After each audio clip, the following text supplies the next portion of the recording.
오늘 함께 읽은 말씀을 가지고 신앙의 계보를 이루는 부모라는 제목으로 같이 말씀을 나누도록 하겠습니다. 우리가 어린이 주일로 지키는 까닭은 다음 세대에 대한 소중함을 일깨우고 그들을 믿음으로 양육함에 대한 경각심을 갖도록 하기 위해서일 것입니다.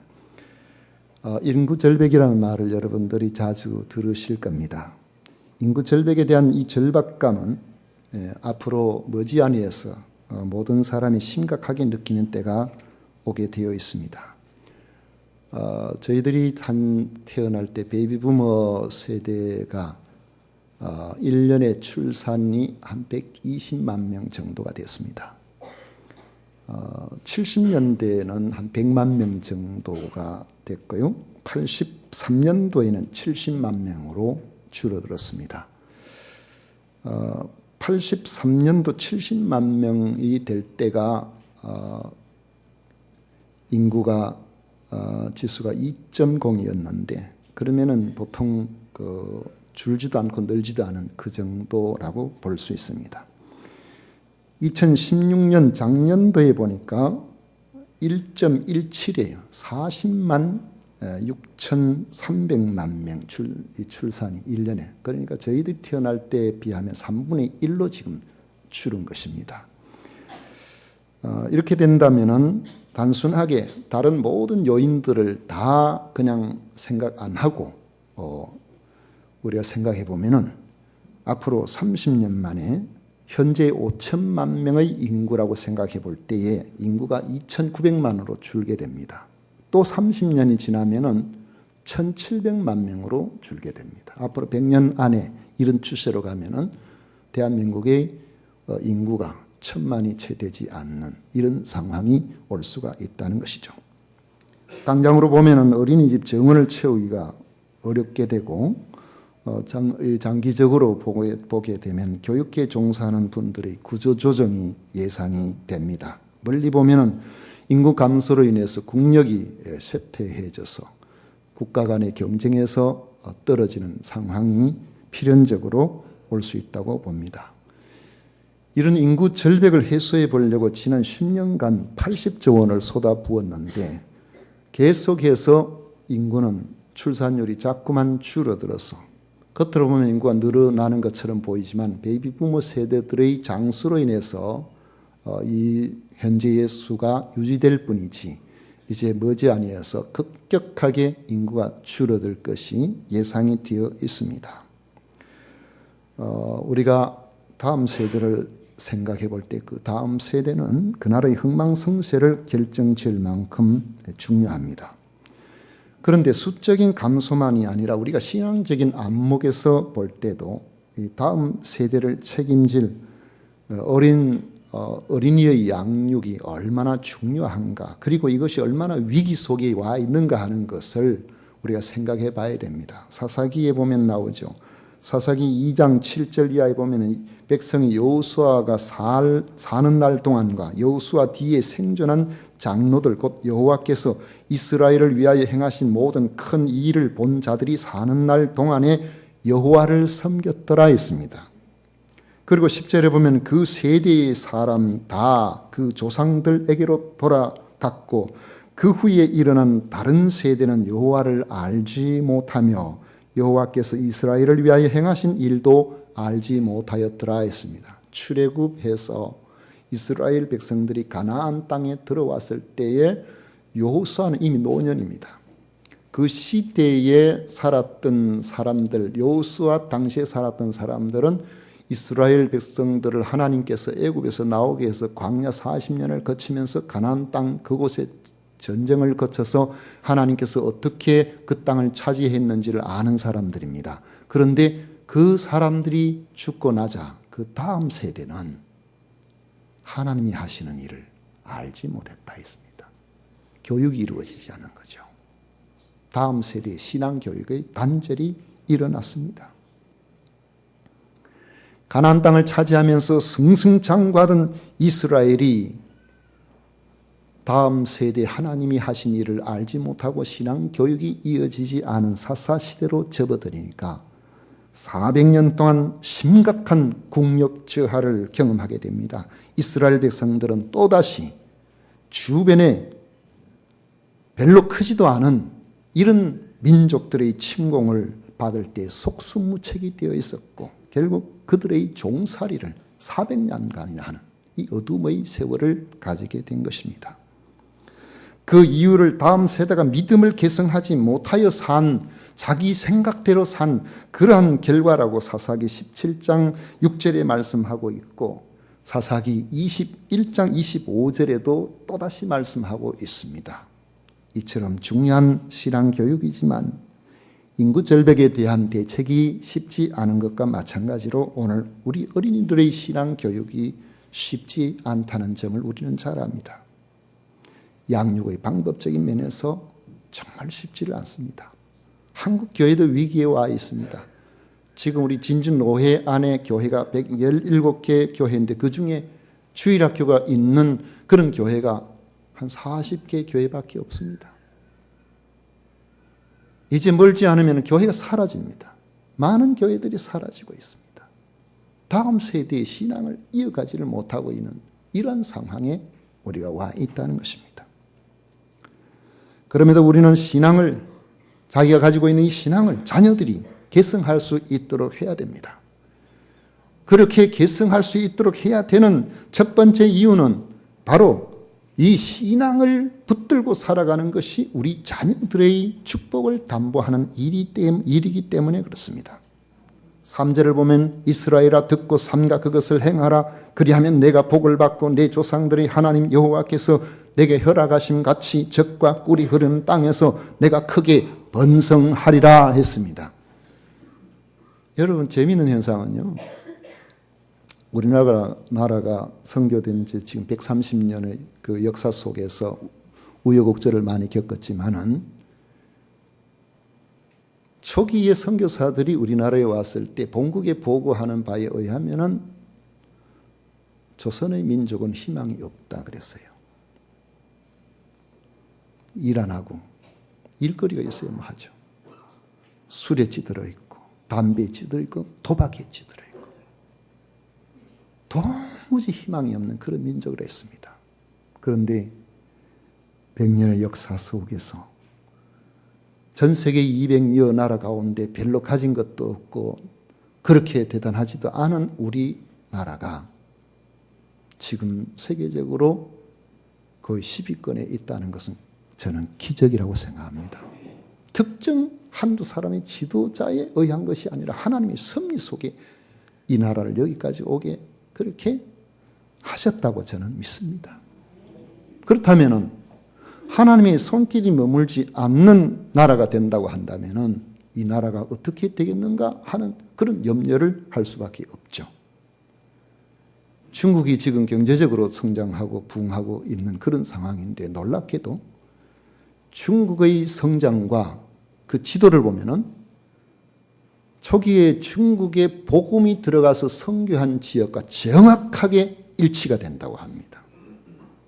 복음이 전해진 그 지역들마다 중국의 경제 성장이 일어나고 세계적으로 그래서 현재 중국에서 우리가 알고 있듯이 우리나라면 다 예수님 믿는 사람 다 합쳐봤자 지금 8, 900만, 1000만이 채 되지 않는 이런 상황인데 중국에는 현재 비공식적인 경우까지 포함한다면 거의 1억 명 정도가 신앙생활을 하고 있다고 합니다.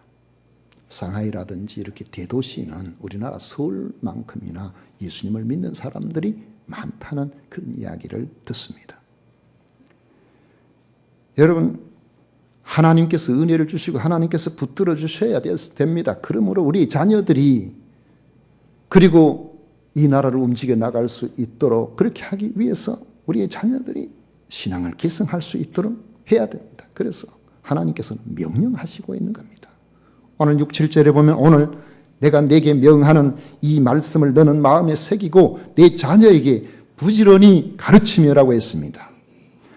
우리가 먼저 기억해야 할 것은 어린이에 대한 신앙 교육의 1차적이면서도 가장 중요한 수행자는 교회가 아닙니다.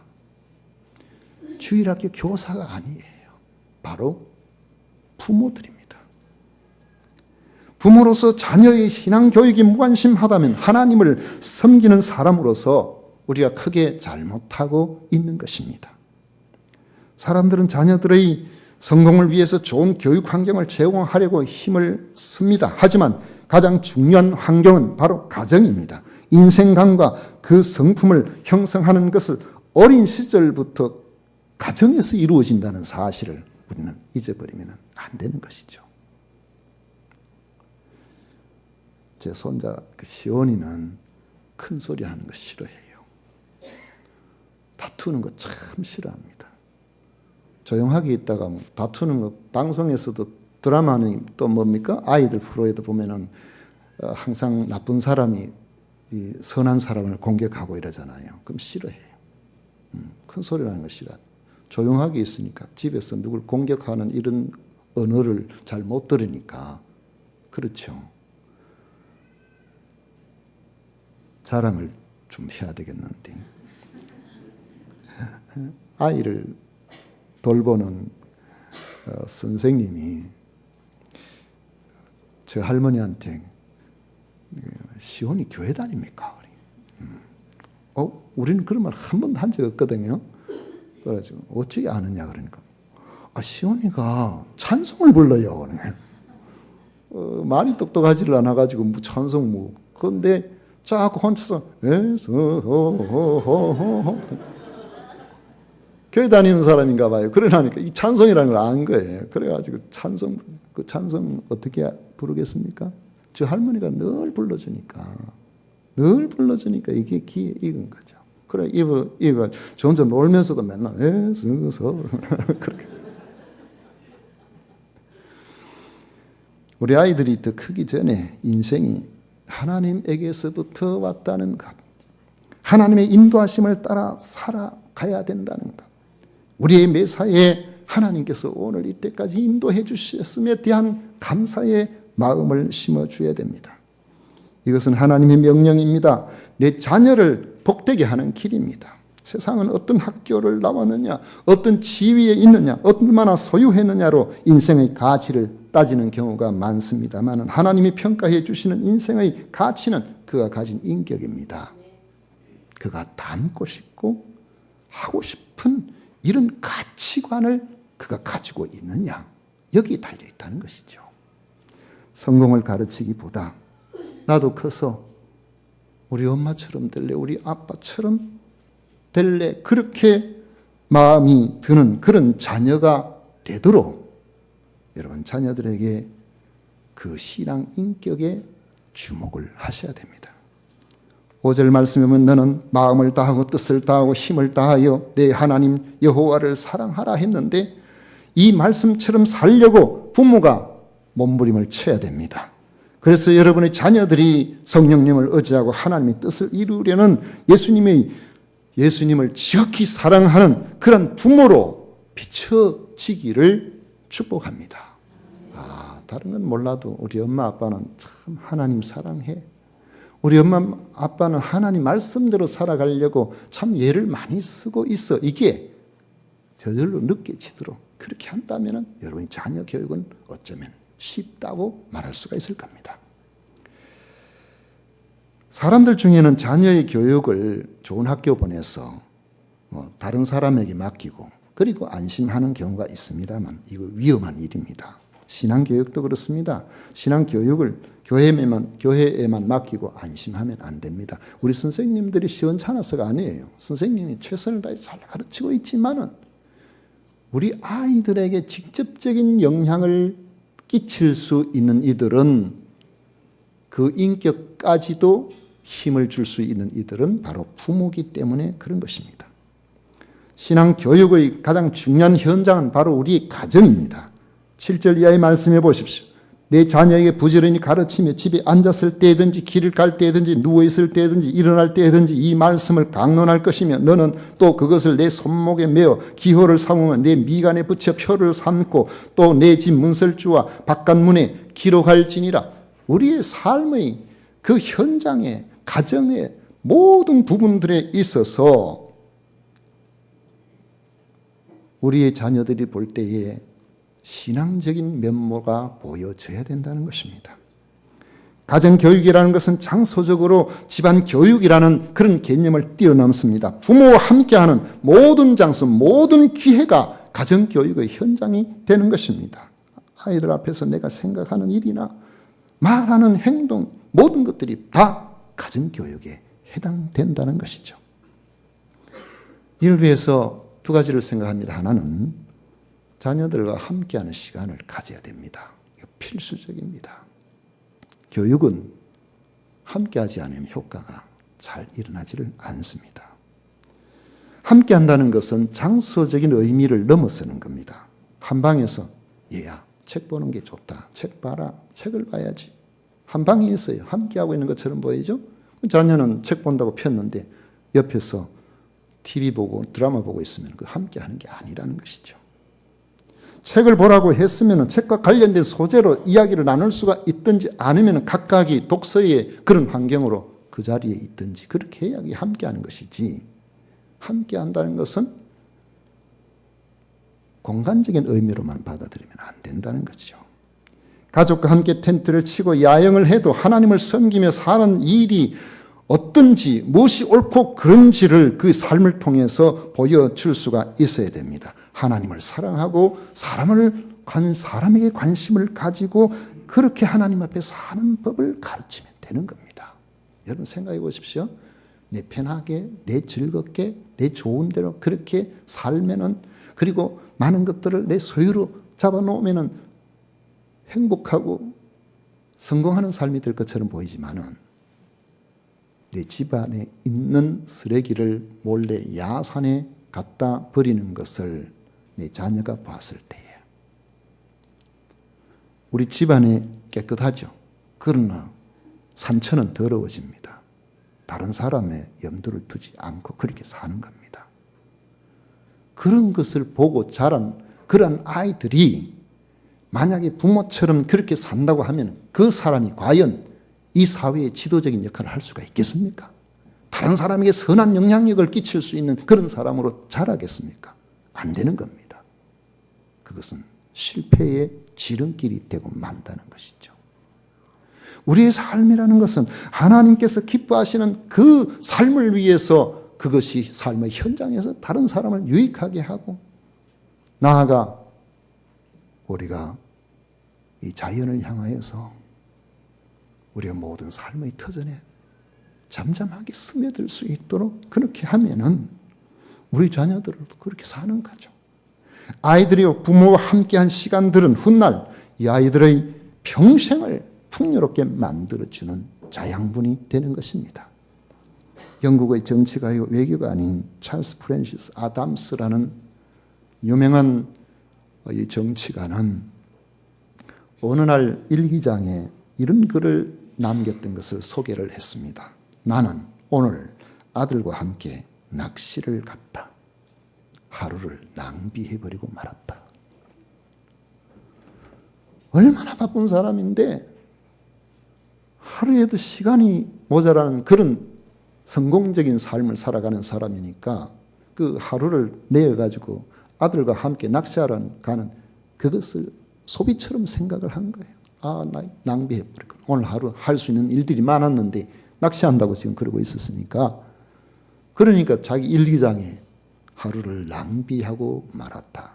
그런데 어느 날 자기 아들의 일기장을 봤대요. 그날 일기장을 보니까 그 아들의 일기장에 이렇게 기록되어 있더랍니다. 나는 오늘 아빠와 함께 낚시를 갔다. 내 생애 최고의 날이었다. 여러분, 바로 그 하루의 삶, 그 최고의 날이 앞으로 그의 삶을 풍요롭게 하고 그의 삶을 멋지게 만들어주는 것입니다. 우리가 시간을 내고 바쁜 중에도 자녀와 함께 놀아주는 것은 그들을 사랑하기 때문입니다. 사랑이 전제되어 있기 때문에 부모로서 그들이 기대하는 것을 자녀들도 순종할 마음이 생기도록 그렇게 만들어 가는 것이죠. 주님과 함께하는 임마누엘의 삶이 성도에게 축복의 시간이 되는 것과 같이 바쁜 중에도 자녀들과 마음을 나누는 여러 일들을 같이 하는 일은 우리 자녀들에게 두고두고 외롭지 않고 마음의 여유를 가지고 다른 사람을 관용하는 그런 사람으로 살게 만들어주는 겁니다. 또 한 가지는 훈계와 격려의 균형을 잘 잡아야 된다는 겁니다. 우리는 대부분 부모가 될 준비를 갖지 못하고 부모가 됩니다. 요즘은 부모 교육을 시키는 교회도 있고요. 책도 많이 나오죠. 그런데 저는 생각해 볼 때에 저는 부모 되기 위한 준비를 전혀 안 한 것 같습니다. 그냥 나왔어요. 책을 한 번도 읽어본 적이 없습니다. 아마 여러분들 가운데도 그런 분들이 많으실 거예요. 아무 준비 없이 그렇게 되고 나니까 어떻게 키워야 되는지, 어떤 식으로 하면 잘 키우는지 별로 생각을 못하고 되는 대로 산 것 같습니다. 그래서 우리는 부모를 양육한다고 하면서 단편적으로 들은 그런 이야기나 혹은 신앙인들은 성경에 기록된 말씀을 가지고 나름대로 부모를 양육한다고 하면서 어떤 부모는 끊임없이 자녀를 바로 키우기 위해서 채찍질을 합니다. 나무랍니다. 꾸중을 합니다. 어떤 부모는 자녀들에게는 절대로 함부로 그렇게 하는 것은 자녀의 인격에 손상이 오고 상처를 주는 것이니까 그렇게 하면 안 된다고 하면서 자녀를 하염없이 방치하는 그런 경우가 있습니다. 아이가 커서 어떤 성품을 가진 어른이 될지 걱정스러운 출발이 성장하는 과정부터 일어나게 되는 것이죠.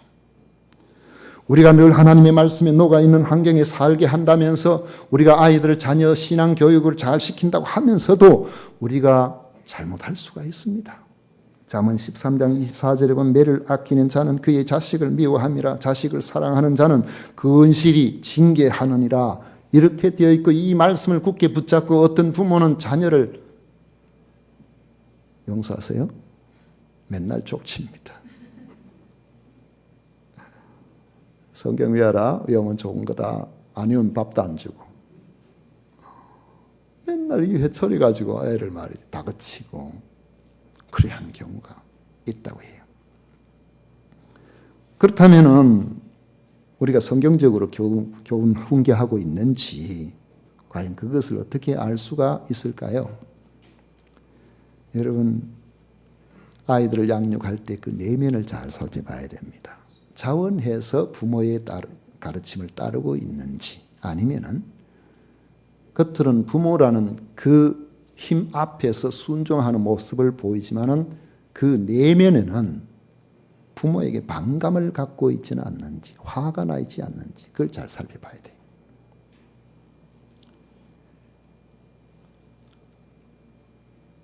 부모가 자녀 앞에서 부모가 무섭기만 한 그런 부모의 모습을 보인다면은 눈은 잘 보이지 않지만은 부모와 자녀와 사이에 방탄유리 설치해 놓은 것과 같아요. 한 방이 있어도 사실은 서로 통하지 않는 겁니다. 그냥 겉모습, 겉으로만 그렇지 내면으로 통하는 것이 별로 없어요. 그렇기 때문에 여러분들이 화를 내지 않고 자녀에게 옳고 그름의 부분을 간단 명료하게 길면은 잔소리가 되는 거죠. 간단 명료하게 꾸짖을 수 있는 그러한 절제가 있을 때에 여러분의 자녀들은 부모의 훈계를 자신을 변화시킬 수 있는 기회로 받아들이게 될 것입니다. 아, 정말 나를 위해서 그렇게 하는구나. 그렇게 이해를 할 것입니다. 다른 사람과 비교하거나 과도한 성취 요구는 자녀의 잠재력을 오히려 꺾어버리고 자녀를 화나게 하고 의욕이 상실되도록 만들 수가 있다는 것입니다. 에베소서 6장 4절에 보면 또 아비들아 너희 자녀를 노엽게 하지 말고 오직 주의 교훈과 훈계로 양육하라 그랬어요. 노엽게 하지 말고 우리 아이들을 화나게 만들지 말라는 거죠. 왜 화가 납니까? 부모가 하는 것이 자기 생각은 이치에 맞지 않는 거예요. 그럼에도 안 따르면 용돈 안 주고 안 따르면 말 안 들으면 뭘 하니까 할 수 없이 하긴 하지만 속에서는 그게 용납이 잘 안 되는 것이죠. 그렇게 되면 존경을 하지를 않게 되는 것입니다. 오히려 반항심만 그 중심에 찾아들게 된다는 것이죠. 아이들에게 우선 필요한 것은 사랑과 관심, 격려 이런 것들입니다. 사랑과 격려의 물을 주면서 간혹 격가지를 쳐주는 훈계가 필요한 것이죠. 여러분, 조그만 나무 곁에 저는 전지 작업하는 거 좋아합니다. 가지고 교회도 나무 있으면 바로 자라야 되겠다 싶으면 격가지를 좀 치고 이렇게 하는데요. 그런데 제 경험상으로는 맨날 전지 가지 들고 있으면 나무가 자라지를 못해요. 이것도 잘못된 것 같고 저것도 맨날 자르다 보면 나중에 원퉁치만 남고 없어요. 그래서 제가 생각한 것이, 그래, 늘 자르면 안 되고 1년에 한두 번 자랄 때는 푹 자라도록 놔두고 그 자란 것 중에서 이거 안 놔두면 그 다음 자랄 때는 굳어져 버리니까 그런 것들만 잘라줘야 되겠다. 그렇다면 한번 생각해 보십시오. 1년에 한두 번 나뭇가지를 자른다고 할 때 그 나뭇가지를 혹은 화초에 그 여러 가지를 돌본다고 할 때에 가지치기는 한두 번 하지만 물은 몇 번 주겠습니까? 자양분은 얼마나 주겠습니까? 그 관심은 얼마나 가지겠습니까? 수많은 관심으로 돌보고 그 가운데서 혹시나 잘못된 것, 그런 것들만 몇 개 쳐주는 거죠. 끊임없이 이것도 잘못하고 저것도 잘못하고 그걸 지적하게 되면 자녀들은 바로 자라지를 못하는 것이, 바로 자라는 것이 아니라 의기소침하여 앞으로 무한한 잠재력을 가지고 있음에도 불구하고 그 잠재력을 전부 사장시켜버리고 마는 그런 무기력한 자녀가 되게 할 수가 있는 것입니다. 정현이라는 리버트 미국 침례신학대학원 그 설교학 교수가 쓴 이런 글이 있습니다. 비난 속에 자란 아이는 저주하는 아이가 되고, 적대감 속에 자란 아이는 잘 싸우는 아이가 되고, 공포 가운데 자란 아이는 매사에 눈치만 보게 되고, 동정만 받으며 자란 아이는 자신감이 없어지고, 질투를 받으며 자란 아이는 쉽게 죄책감에 사로잡힌다. 반면에 격려를 받으며 자란 아이는 자신감이 넘치는 아이가 되고, 관용을 받으며 자란 아이는 인내심이 강한 아이가 되고, 사랑을 받으며 자란 아이는 사랑할 줄 아는 아이가 되고, 칭찬을 받으며 자란 아이는 감사할 줄 아는 아이가 되고, 인정을 받으며 자란 아이는 인생의 자기 목표를 가질 줄 아는 아이가 된다. 여러분, 이런 부모가 되는 것이 쉽지는 않죠. 그러면 우리가 어떻게 해야 되겠습니까? 제가 생각할 때 우리가 할 수 있는 일은요, 제가 보편적인 어떤 그런 관점에서 이런 이야기를 드립니다만 사람은 다 달라요. 환경이 안 좋은데도 불구하고 멋지게 자라는 아이들이 있습니다. 좋은 환경에도 그렇지 못하는 아이들이 있어요.